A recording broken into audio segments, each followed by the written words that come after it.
उत्तर प्रदेश की राजनीति में एक बड़ा इम्तिहान होने जा रहा है, जहां विपक्षी एकता की शक्ति और सामर्थ्य कसौटी पर कस ली जाएगी और दूसरी ओर भारतीय जनता पार्टी का विधानसभा चुनाव के बाद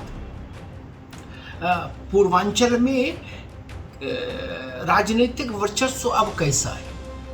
क्योंकि विधानसभा चुनाव में पूर्वांचल में भारतीय जनता पार्टी का प्रदर्शन बहुत अच्छा नहीं रहा था। समाजवादी पार्टी को वहां एक बड़ी सफलता मिली थी, तो उसका भी इम्तिहान हो जाएगा कि भारतीय जनता पार्टी ने अपने प्रदर्शन में कितना और कहां तक सुधार किया। क्योंकि पूर्वांचल में गठबंधन के समीकरण बदले हैं दोनों तरफ। ओम प्रकाश राजभर की पार्टी समाजवादी पार्टी की साइकिल छोड़कर भारतीय जनता पार्टी के साथ गई है। तो ये सब तरह के इम्तिहान होने जा रहे हैं घोसी के बाई इलेक्शन। ये तो कोई बाई इलेक्शन इतना बड़ा नहीं होता, लेकिन घोसी का बाई इलेक्शन उत्तर प्रदेश के लिए बड़ा है। दारा सिंह चौहान समाजवादी पार्टी में गए थे विधानसभा चुनाव से ठीक पहले, मंत्री पद छोड़कर योगी सरकार से, भाजपा छोड़कर। अब वो वापस भाजपा में आए और इस बार भाजपा की टिकट पर चुनाव लड़ रहे हैं घोसी से बाई इलेक्शन। ये बाई इलेक्शन हो भी इसलिए रहा है कि उन्होंने जब सपा से भाजपा में आने का फैसला किया तो विधानसभा की सदस्यता से भी इस्तीफा दिया था। तो एक और दारा सिंह चौहान का इम्तिहान हो जाएगा, उनमें कितनी शक्ति है, सामर्थ्य है और अकेले तब वो क्या कर सकते हैं पूर्वांचल में। दूसरा ओम प्रकाश राजभर का इम्तिहान हो जाएगा कि ओम प्रकाश राजभर की पार्टी जो दावा करती है कि हमने अखिलेश यादव की पार्टी को पूर्वांचल में बड़ी बढ़त दिलाई थी, चाहे गाजीपुर हो, चाहे अंबेडकर नगर हो, चाहे आजमगढ़ हो। तो ये सब चीजें इन कसौटी पर कस ली जाएंगी घोसी। और समाजवादी पार्टी ने सुधाकर सिंह को टिकट दिया है और सुधाकर सिंह वो है जिनका टिकट काट के अखिलेश यादव ने पिछले चुनाव में दारा सिंह को टिकट दिया था। तो इतना दुखी हो गए थे सुधाकर सिंह कि रोने लगे थे सार्वजनिक तौर पर। वो सुधाकर सिंह वापस अब सपा की वो साइकिल पर है। आज सुधाकर सिंह और दारा सिंह चौहान दोनों घोसी में नॉमिनेशन भर रहे हैं, नामांकन दाखिल कर रहे हैं चुनाव का। यहां से शंखनाद हो जाएगा घोसी के युद्ध का। 5 सितंबर को वोट होना है, बहुत ज्यादा समय भी नहीं है,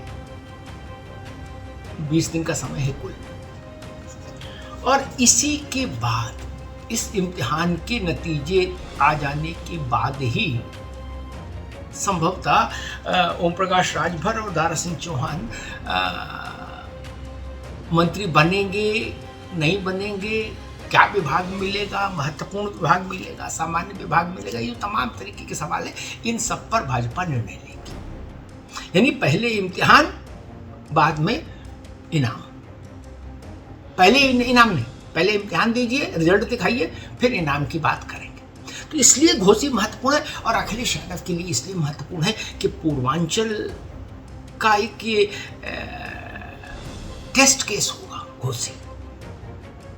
क्या पूर्वांचल में समाजवादी पार्टी की वो मजबूत स्थिति है जो 2022 के विधानसभा चुनाव में दिखी थी? इसकी एक झलक, संपूर्णता में नहीं, एक झलक घोसी से दिख जाएगी। इसलिए घोसी के चुनाव पर योगी आदित्यनाथ की भी उतनी ही नजर है जितनी अखिलेश यादव की नजर है।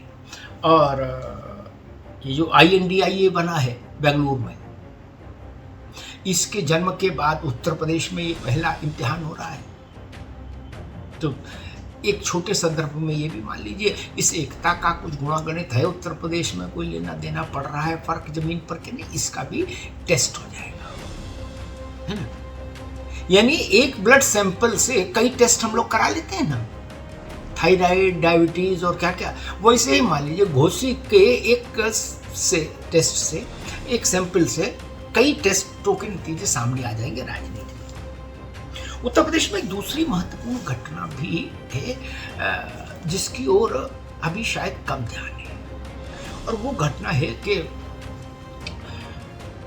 मथुरा में शाही ईदगाह मस्जिद और श्री कृष्ण जन्मभूमि का जो विवाद है, उस विवाद पर एक बड़ा डेवलपमेंट हुआ है। हिंदू पक्ष यानी मंदिर पक्ष सुप्रीम कोर्ट आया है और उसकी वो अर्जी लिस्टेड हो गई है, जिसमें उसने कहा है देश की सबसे बड़ी अदालत से कि ईदगाह मस्जिद का वैज्ञानिक सर्वे होना बहुत ज़रूरी है, ताकि वस्तु स्थिति पता लग सके वहाँ हिंदू धार्मिक और सनातन धार्मिक जो प्रतीक चिन्ह हैं वो कहाँ से आए, उनकी आयु कितनी है, और तमाम तरीके के जो साक्ष्य हैं उन पर एक साइंस विज्ञान की मोहर लगना बहुत ज़रूरी है। आपको याद होगा ज्ञानवापी में वैज्ञानिक सर्वे को लेकर जब आदेश बनारस की जिला अदालत ने दिया था, तो उस आदेश को रुकवाने के लिए ज्ञानवापी मस्जिद की इंतजामिया कमेटी सुप्रीम कोर्ट आई थी अभी हाल में। सुप्रीम कोर्ट ने दोनों पक्षों को सुना था और सुनने उत्तर प्रदेश की सरकार को भी सुना था। फिर उसने कहा था कि नहीं, साइंटिफिक सर्वे में किसी को कोई क्यों आपत्ति है, सर्वे होने दीजिए, सर्वे में किसी को आपत्ति नहीं होनी चाहिए। ये जजमेंट दिया था सुप्रीम कोर्ट ने। उसी जजमेंट को आधार बना के समझिएगा जरा,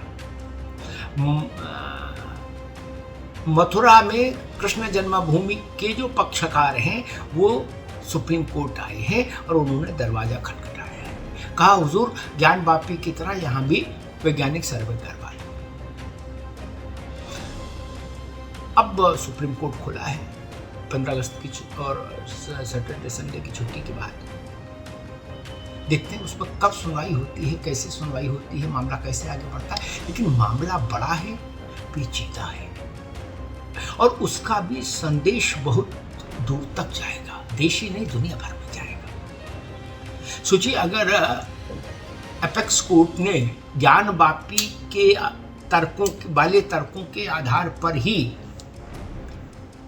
शाही ईदगाह मस्जिद में भी भारतीय पुरातत्व सर्वेक्षण के वैज्ञानिक सर्वे की अनुमति दे दी, तो फिर काशी और मथुरा एक साथ एक ट्रैक पर तेजी से आगे बढ़ेंगे मुक्ति के रास्ते पर। इसलिए मैंने कहा ये बड़ी खबर है, इस पर सबको नजर रखनी चाहिए।